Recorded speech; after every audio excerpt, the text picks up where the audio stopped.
Esta es la tercera ocasión en que el Congreso quería destituir al presidente Pedro Castillo. Le cuento la historia de este día miércoles 7 de diciembre. Varias horas de caos político, enfrentamiento institucional en Perú, terminaron al final con la destitución de Pedro Castillo como presidente del país. Ahí los detuvieron. El presidente va en esas camionetas. Fue detenido por las autoridades. Se asegura que iba rumbo a la Embajada de México a solicitar asilo, el cual tengo la impresión de que ya había sido programado, ¿no? Y que habían hablado con la embajada y la embajada habría dado el visto bueno. Hay inconformidades, allá en Perú hay inconformidades por la posición del presidente mexicano. Pero usted, eso estaban ahí tras ellos, ¿no? Estaban verdaderamente en una actitud, verdaderamente, yo diría, agresivísima. Yo creo que pensaron, no querían por ningún motivo dejar pasar al presidente a lo que supuestamente sería dirigirse a la Embajada de México. La detención se dio luego de que el Congreso de su país, de Perú, lo destituyera por anunciar horas antes, que esto también es un sinsentido, la disolución de la Cámara y la instauración de un gobierno de excepción. Miren nomás. El lugar del presidente será ocupado por Dina Boluarte. Ella era la vicepresidenta. Es muy importante esto, porque quiere decir que eran la misma fórmula, pero ella acepta la vicepresidencia, acepta ser candidata a vicepresidenta por estar ligada a Pedro Castillo y ahora es la presidenta de Perú. En su primer mensaje, la primera presidenta, por cierto, la primera mujer presidenta en la historia de Perú, en su primer mensaje a la nación rechazó el intento de golpe de Estado por parte de Castillo, el cual dijo no encontró eco en las instituciones de la democracia y en la calle. Solicitó una tregua política para instalar un gobierno que ha llamado de unidad nacional. Hay reacciones por todos lados, Bueno, sobre todo hay reacciones en América Latina.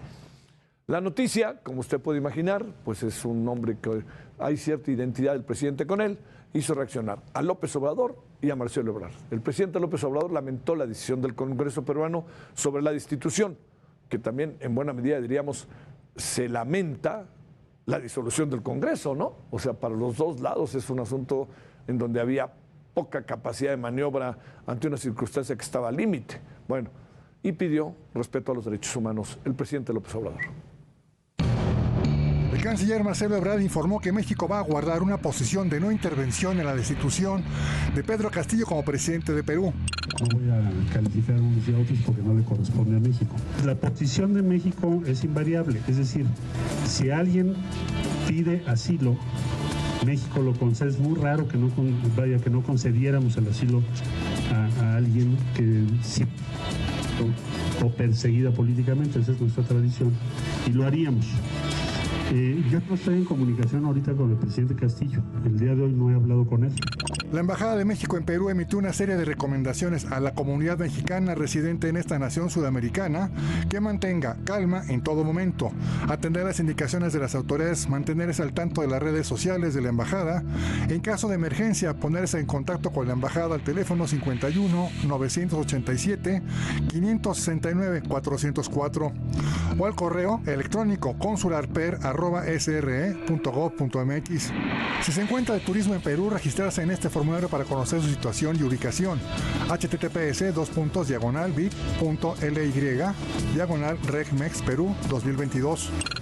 Tomamos la decisión de establecer un gobierno de excepción orientado a restablecer el Estado de Derecho y la democracia, a cuyo efecto se dictan las siguientes medidas. Disolver temporalmente el Congreso de la República e instaurar un gobierno de emergencia excepcional. Luego de que el entonces presidente del Perú, Pedro Castillo, emitiera un mensaje en el que declaraba un gobierno de excepción y la disolución del Congreso, este se trasladó a la sede de la prefectura de Lima, donde fue detenido por agentes de la Fiscalía peruana. El Congreso de Perú destituyó por incapacidad moral, ignorando la decisión del mandatario de disolver el Parlamento.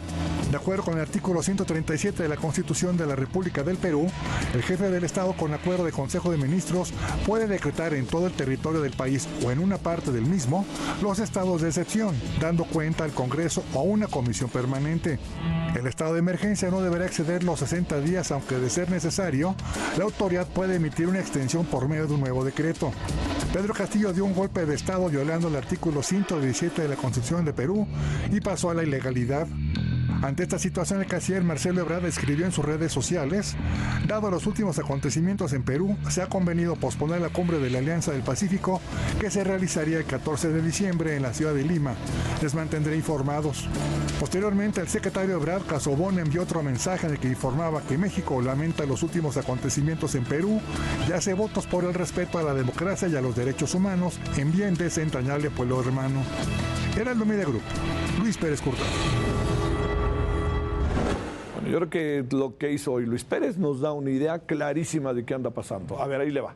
Tras el anuncio de la destitución del presidente, los accesos a la Embajada de México en Lima fueron bloqueados por varios automovilistas con el objetivo de ¿qué? De impedir la posible acogida del ahora expresidente Pedro Castillo. Se asegura, todos son filtraciones, que el presidente estaría dirigiéndose, bueno, ya era expresidente, ¿no? El expresidente estaría dirigiéndose a la Embajada Mexicana. Esta tarde comenzó a circular la información que el Congreso de Perú le pidió al embajador de México en Lima, Pablo Monroy Conesa, que le pidiera al presidente López Obrador dejar de entrometerse en los asuntos peruanos y de enviarlo como emisario político ante las bancadas parlamentarias para interceder en favor del ahora destituido Pedro Castillo. Esto luego de que el embajador mexicano cabildeara con legisladores de Perú el permiso para que Castillo asistiera a la Cumbre del Pacífico, que se realizaría en México en días pasados. Les recuerdo que el presidente Pedro Castillo solicitó al Congreso peruano permiso para venir a México y el Congreso le dijo que no. Entonces lo que se asegura es que el embajador de México fue al lobismo auténticamente a hablar con los legisladores para conseguir el número de votos suficientes que le dieran el permiso a Pedro Castillo, pero no lo consiguió. Y entonces la oposición dice: no se metan en nuestros asuntos. Carlos de la Torre Paredes es politólogo y escritor peruano. Carlos, te agradezco mucho desde México. Muy buenas noches, ¿cómo estás? ¿Qué tal, Javier? Un gusto poder estar aquí contigo. Oye, exactamente, como puedes imaginar, para México esto es un asunto muy importante. Sé que para ustedes, obviamente, pero te pregunto, ¿cómo verlo? ¿Qué pasa? ¿Se excedió el señor Pedro Castillo? ¿Exactamente qué sucede? ¿Y cómo ven a México desde allá en términos de la acción del presidente López Obrador? Bueno, creo que nuestra relación con México no se ve alterada realmente, por lo menos no desde la ciudadanía, tal vez en el tema diplomático vamos a tener que hacer algunos movimientos, me imagino, el nuevo gobierno de Dina Boluarte va a tener que replantear algunas cosas, pero no es que haya un rechazo de la ciudadanía respecto a México ni nada por el estilo, ¿no? Me parece que se comprende que esto tiene que ver con temas diplomáticos, con temas de la Alianza del Pacífico, con temas de respaldo político internacional también, considerando que el presidente López Obrador pues es de un ala más o menos de izquierda, al igual que era el presidente Castillo, entonces había cierta afinidad.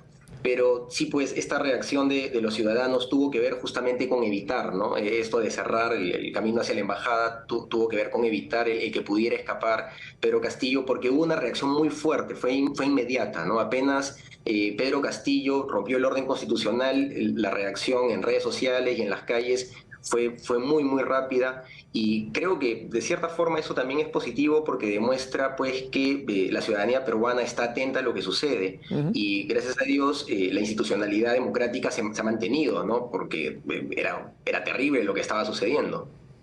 ¿Qué va a pasar? ¿Qué supones que va a pasar? ¿Podrán extraditar? Más que extraditar, podrán darle un salvoconducto al expresidente Pedro Castillo a México, y eso cambiaría un poco las cosas al interior? ¿Qué alcanzas a ver, Carlos? La verdad, me parece que no ha violado pues la Constitución abiertamente, ¿no? Está justamente impedido de disolver el Congreso el presidente por una razón fuera de las establecidas dentro del marco constitucional, y eso es justamente lo que ha hecho, y es por eso que ha pasado pues a prefectura y ha tenido todo este tema de la detención. No creo que salga con un salvoconducto, la verdad. Sí. Yo creo que va a tener que seguir un proceso judicial y muy probablemente vaya preso. ¿Qué pasa con el equipo del señor Pedro Castillo? Estoy pensando en su gabinete, sus personajes más cercanos. ¿Ellos también son detenidos o qué es lo que sucede con ellos? ¿Tienes información, Carlos? Ellos renunciaron inmediatamente. Apenas se dio el golpe de Estado o anunció el intento de golpe de Estado, sus ministros empezaron a renunciar. Incluso los que eran más afines, tal vez, los que más lo apoyaban, inmediatamente presentaron su carta de renuncia. Incluso su propio abogado también renunció. parece que esta decisión que ha tomado el presidente el expresidente no había sido conversada con su gabinete y se da en el contexto de las declaraciones de Salatiel Marrufo en la Comisión de Fiscalización y Contraloría del Congreso. Porque claro, si bien hoy día se veía el tema de la tercera vacancia a Pedro Castillo, en la mañana se estaba haciendo en la Comisión de Fiscalización, se estaba entrevistando al señor Salatiel Marrufo, que había sido jefe de gabinete de asesores del Ministerio de Vivienda durante la gestión de Heiner Alvarado, que también ha sido ministro muy vinculado a temas de corrupción. Al parecer se le ha vinculado mucho a esto. Entonces el señor Marrufo pues dijo cosas terribles, la verdad, ¿no? Incluso que al presidente le había dado plata en mano. Creo que es a partir de eso que Castillo se asusta y toma esta decisión precipitada, porque la verdad, sacando cuentas, no habían los votos para vacarlo, ¿no? Si es que los partidos que siempre lo habían apoyado lo seguían apoyando, no pasaba nada, quedaba como una tercera moción de vacancia fallida y muy probablemente el presidente se hubiera fortalecido el día de mañana. Pero me da la impresión de que las declaraciones de Marrufo de alguna manera lo asustaron y toma esta acción precipitada, ¿no? Que no tiene mucho sentido, la verdad, cuando ya lo analizamos, porque no tenía respaldo de nadie, ¿no? No tenía respaldo de nadie. Todo el mundo empezó a renunciar, todo el mundo le dio la espalda inmediatamente y terminó preso a las pocas horas, ¿no? Es una locura. Es una palabra muy interesante, ¿no? La que usas, Carlos. ¿Se asustó? O sea, si se asustó como presidente, yo creo que el mejor camino era dejar de ser presidente, ¿no? Yo creo que sí, de alguna manera, yo personalmente creo que en el contexto en el que se encontraba debió renunciar, ¿no? Por el bien de la institucionalidad democrática y del país. Sin embargo, pues imagino también que el hecho de renunciar implicaba que de alguna forma se iba a enfrentar a todos estos problemas, a todos estos procesos judiciales que se le estaban abriendo. Sí. Recordemos que Pedro Castillo tiene 7 carpetas fiscales de investigación, ¿no? Hay una denuncia constitucional, había una denuncia constitucional en el Congreso que no había podido avanzar justamente por su investidura de presidente. Pero los actos de corrupción parecían pues que eran obvios, ¿no? Y además teníamos muchos colaboradores eficaces, exfuncionarios, exdirectores, gente de mucho rango. El ex jefe de la DINI estaba hablando ayer también, dijo cosas terribles. Entonces, la DINI es la Dirección Nacional de Inteligencia. Todo parecía que estaba complicándole el escenario a Castillo, y es en este contexto que él decide dar este intento de golpe fallido, ¿no? Sí. Oye, una última. Ha llegado información, Carlos, en el sentido de que congresistas se han molestado con el gobierno mexicano derivado de las declaraciones del presidente o de aquel intento presunto de un embajador que trató de hacer lo mismo para que consiguiera los votos y pudiera venir Pedro Castillo a México. ¿Algo sobre eso tienes información, Carlos? La verdad no es algo que haya trascendido acá, no es algo que haya trascendido acá. Qué bueno, ¿eh? Sí, no es algo que se haya mencionado. Tal vez, claro, por el lado de ustedes ha sonado más, debe haberse dicho en fueros muy pequeños, en cosas en un momento pues hablando directamente con el embajador tal vez, pero no es que haya habido declaraciones de congresistas en contra pues de México para nada, ¿no? Eso no lo he visto yo por lo menos, ¿no? Qué bueno, a mí también me tranquiliza, te confieso. Carlos, pues te mando un saludo. ¿Qué supones que pasará mañana? Bueno, el país de todas maneras está complicado, hay movilización social que responde de todas maneras en apoyo a Castillo. Es inevitable, me parece, esta circunstancia. Nosotros somos un país con mucha conflictividad social, con muchos problemas que se notan más a partir de la pandemia, y pues en ese contexto Castillo había manejado una narrativa que de alguna forma se vinculaba a una nueva era, a un nuevo momento, ¿no? A romper con lo tradicional. Sí. Y de alguna manera debe haber personas que lo van a apoyar. Hoy día he visto algunas movilizaciones, no creo que sean masivas, la verdad, pero que van a haber. Hoy día frente a la prefectura hubo un poco de altercados de parte de seguidores de Castillo, pero no es algo masivo, porque era demasiado obvio, parece, lo que estaba pasando, ¿no? Carlos de la Torre Paredes, politólogo, escritor cubano. Gracias, Carlos. Muy buenas noches. Saludos hasta Lima. Gracias. Nos vemos. Hasta luego. Hasta luego.